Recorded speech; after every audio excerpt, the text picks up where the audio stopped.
saw the edge of it.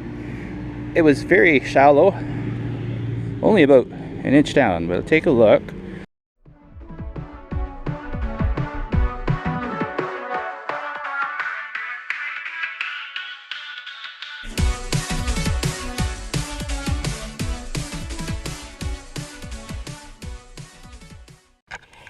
Alright, so at a park here in a little hamlet close to my hometown of all places. Anyway, that's nice.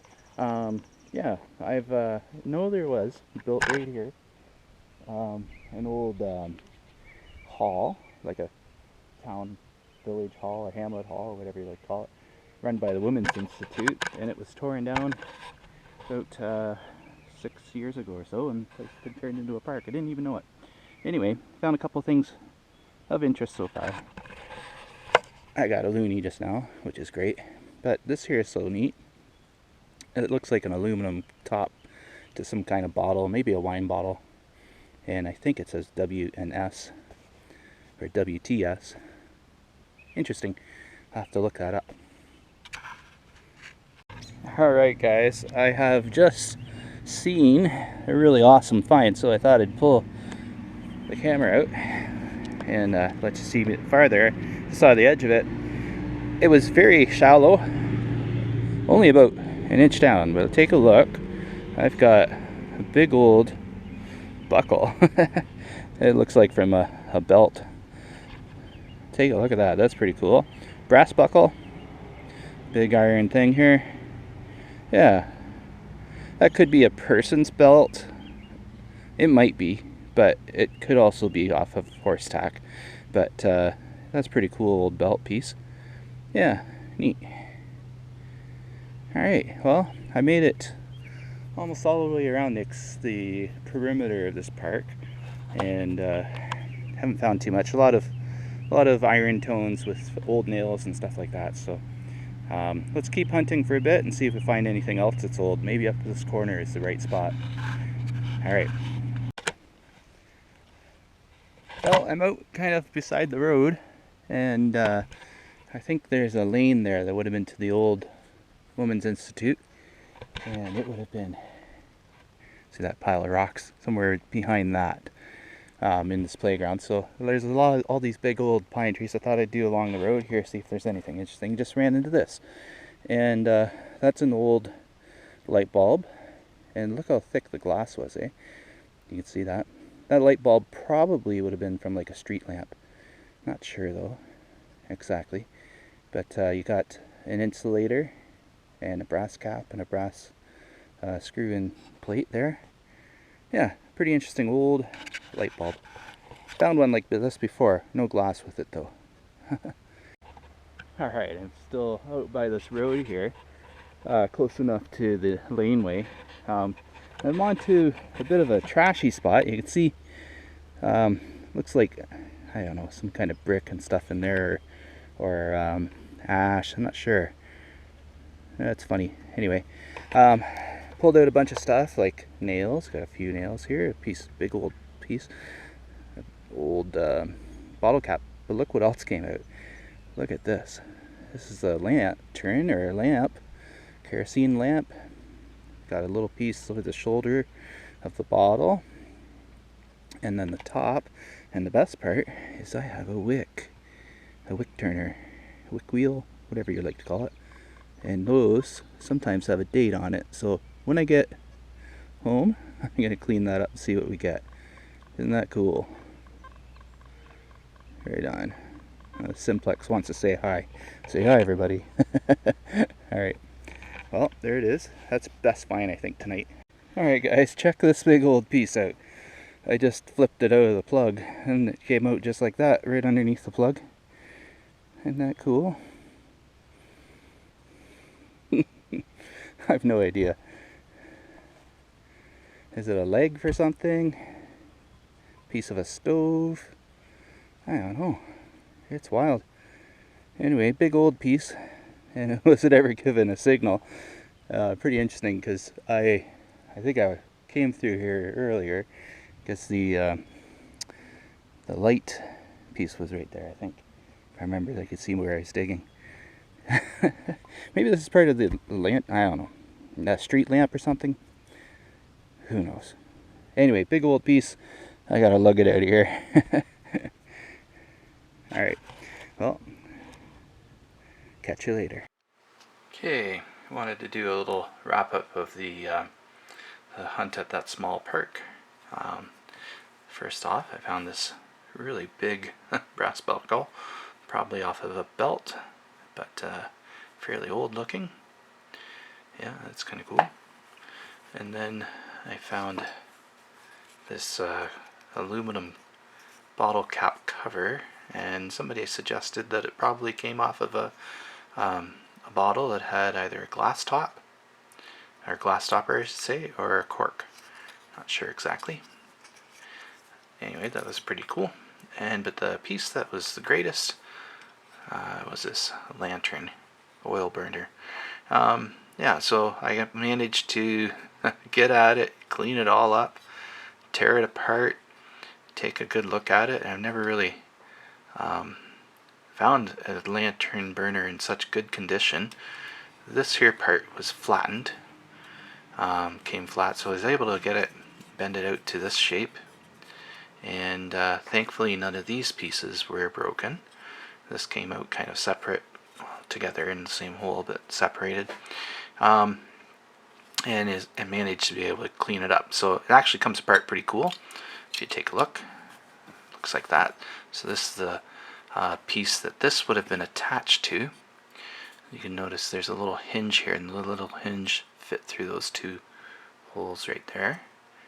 And then the other side clipped down, kind of like a little clip, so you can bend that up, trim your wick, clean it out, whatever. Yeah, so that's pretty cool. And then this here has an inner mesh piece here. If you notice, it's very delicate. Some of the pieces fell apart a little bit. And it has these two little extendable rods that kind of go up and down, and you can separate. It was obviously attached to the base here, right here, and would be able to extend that and get inside of it so you can clean it out again, any bugs or anything that get in there. I imagine that would have been a problem back in the old days. The bugs would get at it. So you notice it's kind of a neat little design. It's got this little pattern here on the outside. The burner would look like that. It would sit like that. It would sit on some other kind of base that would be screwed on or sitting on top of the fuel source. You can see it's threaded right here, so it would thread into like some kind of base or container, and then a chimney would sit on top, a glass chimney that would illuminate the light. Really cool. Wick winder actually turns. Isn't that cool? And I was able to figure out the date on that, so I'll show you a good picture of that later. Anyway, yeah, it was a wonderful little hunt, and such a cool find to see that. The neat thing is, I actually had found a lantern like this, but was unable to identify it. Here, I'll show you. Take a look. Quite a difference. The neat thing is, it had a lot of patent dates on here. One of the patent dates is identical to this patent date, December 10, I think. I was able to read that. It's really hard to read that wick winder. And take a look at the oxidation on this lantern. It was quite a mess to try and clean it up to this point. Another point difference was this was attached with a kind of a hinge. Oops. The burner part was attached with a hinge, and looks like it was all one piece, and I think so. Yeah. Anyway, I think this one's older than the other one, because if you notice on the wick winder here, the dates, the newest date, I think that would be 1867. I think the other ones say 1860 and 1862 or 65. I'm not sure. Very hard to read this because of the oxidation. I did all I could to get it out, to get some of the detail to pop out. it was on there, you know, just like this stuff all over it.